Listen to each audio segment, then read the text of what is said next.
What is the function of your core? It's not to move your spine, but to stabilize the spine as you move. So to train your core functionally, we need to be training in an isometric way, which means to train it in a way that keeps that muscle length exactly the same, at the same time as stressing that muscle to build strength. So a common example of this is either going to be a bird dog or more commonly a plank, where you're on your elbows and you're using the core muscle to stop you from falling onto the floor. Your core is made up of a number of different muscles going in all sorts of direction to give you the best possible stability. Without your core, your spine will be trashed on a daily basis, and so it's vital for us to have proper function in this area. Going from the sitting to standing position puts a lot of stress in the joints of your spine, and so if you're not using your core enough, then you're going to be putting stress through that area and then aggravating your problem. You need to be using your core probably even more when you're in pain and you've got a problem in the area than if you weren't in pain. So in this video, I'm going to show you one little trick that I found very effective for reducing pain in the spine when you're going from that sitting to standing position. Stay tuned.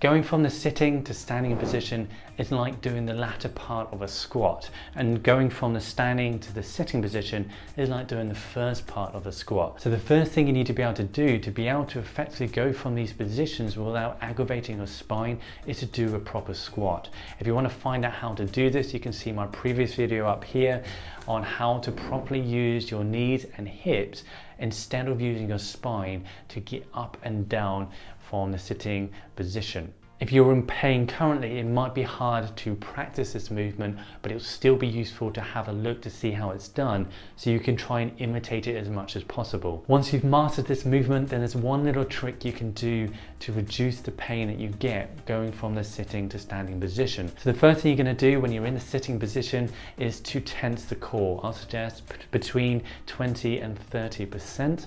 And then what you're going to do is squeeze your buttock muscle together.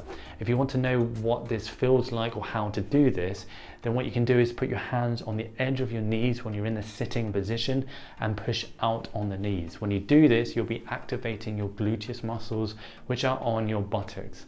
When you've activated your gluteus muscle and your core, then while doing this, you can then slowly come up into the standing position, doing that reverse squat, making sure everything is coming from your hips and your knees, and you're reducing the movement within your back. If you're doing this correctly, then you should see a reduction in pain going from that sitting to standing position.